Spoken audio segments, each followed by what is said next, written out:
चन्द्रमौलिरमला अपर्णा उमा पार्वती काली हैमवती शिवा त्रिनयनी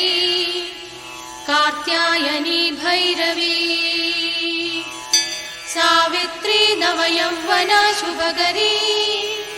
साम्राज्यलक्ष्मीप्रदा चिद्रूपी परदेवता भगवती श्रीराजराजेश्वरी अम्बा मोहिनी देवता त्रिभुवनी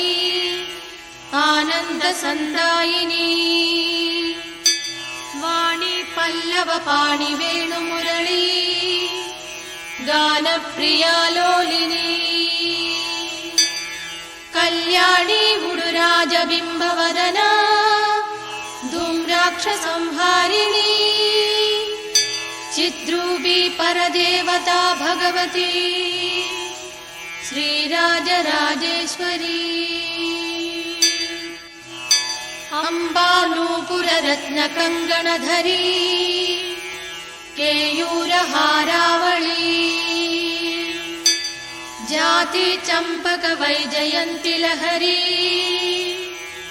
क्रैवेयकैरञ्जिता वीणा वेणुविनोदमण्डितकरा वीरासने संस्थिता चिद्रूपी परदेवता भगवती श्रीराजराजेश्वरी अम्बा रौद्रिणी भद्रकाळि बगुळा ज्वालामुखी वैष्णवी